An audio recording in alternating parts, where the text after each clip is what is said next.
Hello and welcome to this presentation on resilience for recovery from substance use among young people in the state of Assam, India. And I'll be presenting lived experience insights from thematic analysis of a photo voice study. This is one strand of a multidisciplinary project that involves psychology, public health, and participatory filmmaking approaches, looking at prevention and de-addiction with respect to substance misuse among young people.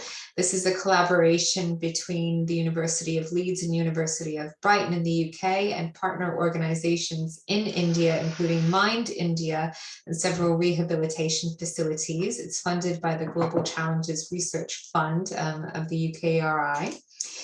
And let me set a little bit of a stage for what I'll be talking about today. So the state of Assam is in the northeast of India. The main capital city, Guwahati, is a very urbanized area. There's a lot of wealth, but there's also a lot of poverty. There's also rural areas in the state. The state is majority Hindu with a substantial Muslim minority. And unfortunately, there is an urgent public health problem of adolescent substance use disorders, particularly in metropolitan areas and amongst teenage boys. But the problem actually starts earlier than that. And the age of starting drug use has decreased to childhood and pre-adolescence.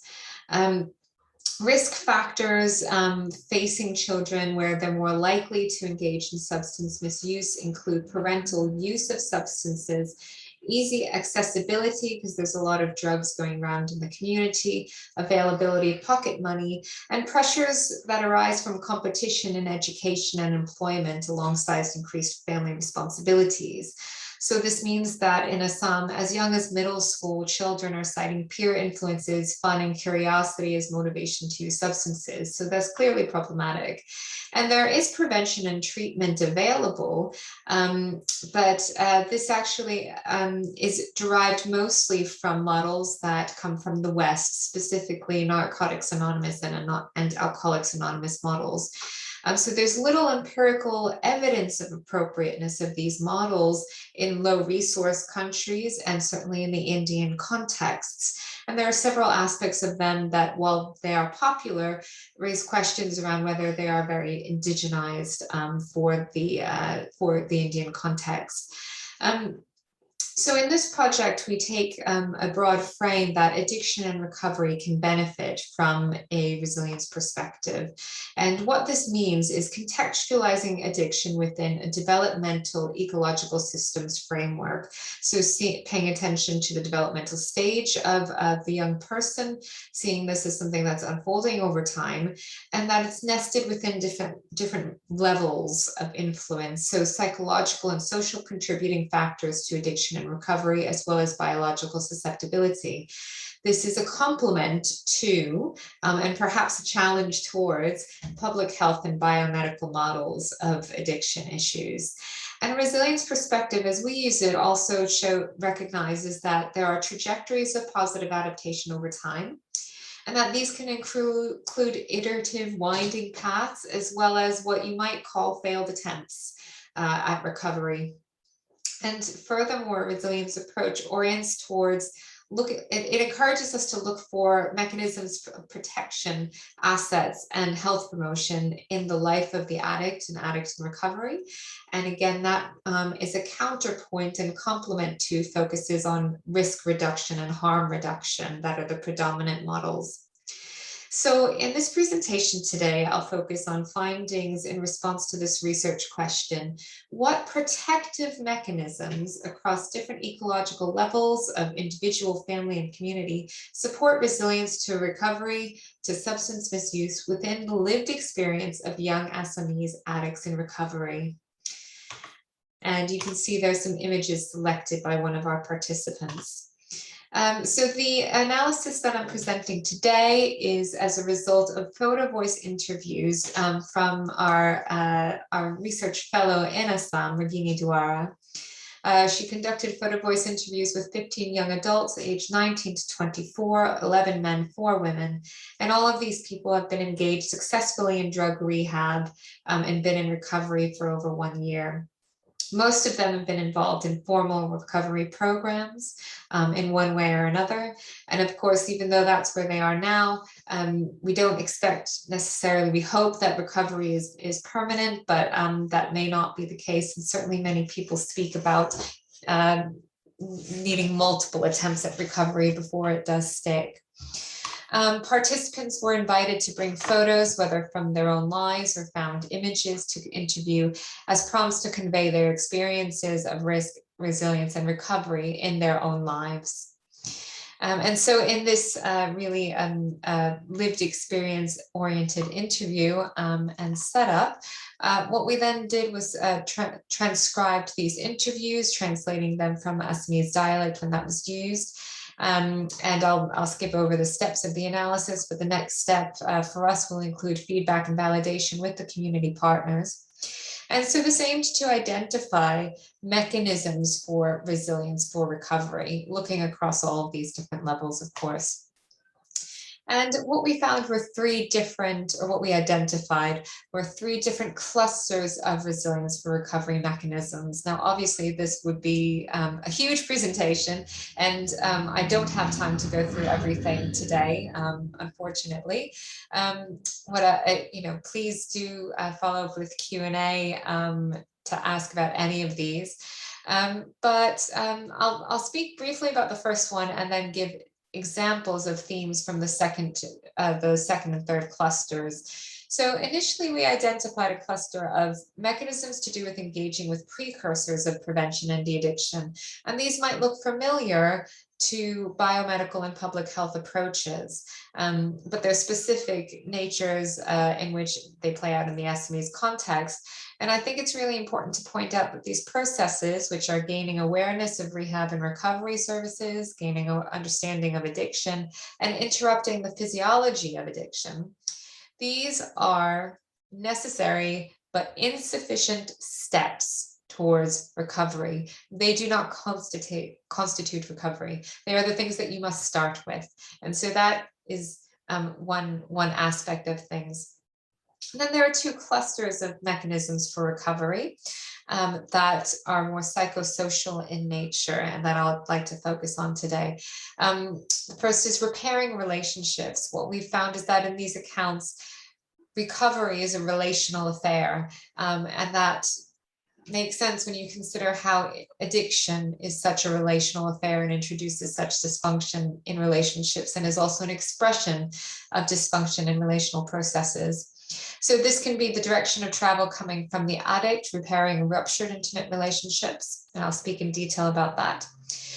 There's also a theme of seeing the family as a unit of relationship adapting to a life of recovery. The family must learn what addiction is. The family has had this dysfunction introduced into their lives, whether there is pre-existing challenge or not, and they go through changes. And finally, the addict feeling a sense of belonging with peers and community that is healthy and adaptive sense. And the third cluster of recovery mechanisms is to do with structuring a life of recovery. And that one of those themes involves a set of mechanisms regarding developing emotional literacy and coping skills, because often that's lacking in early parts of the narrative. Envisioning possibilities, so actually being able to see a life out of addiction, to know that there is a possibility other than staying in addiction forever. And finally, structuring time adaptively, which I'll talk about in more detail as well. So on the topic of repairing relationships, there was a theme again and again of addicts working to repair ruptured intimate relationships. They come to recognize the impact of their addiction on loved ones, and they often acknowledge the need to gain or regain trust. Significant relationships, particularly family, can be a catalyst for change as they strive to repair moral injury to others by taking responsibility. And what this looks like involves centering loving family obligations, responsibilities, and identities within daily life, becoming an active part of a family network. And consider that this is usually after absenting themselves or challenging or fighting through family relationships. So Smita says she's a caregiver for her brother who also is in recovery. If today after my using, if I have to go for treatment itself for 3, 4, 5 months, today who will look after my brother? So she's prioritizing herself as a caregiver and using that as an incentive, as a reminder, as an anchor for her to stay in recovery. And meaningful change, being in actual recovery, can be characterized by having warm, emotionally authentic, functional relationships with significant others. Manav says, now the relationship with sister is good. She stays at home. Even when there's a problem, she would call me. Just small problems. Something happened to her phone. She was calling me like that. Nowadays, things are changed. It feels good. So this might not look like much of an interaction if there hasn't already been that addiction where there's been mistrust and shattering of communication. But actually here, this is authentic. This is a reciprocal relationship where there's a more traditional sense of brother and sister, and there's a sense of warmth there. And the addict is working in recovery towards sustaining that. And that's really quite a ways from where that person has come. And speaking a little bit about the family side of things, there's a fantastic here, one of the posters that a participant made, just noting that here the participant is aware of the impact that they've had on their family. They've given me everything they could, but they suffered because of my addiction. And because of their love and support, I was able to recover.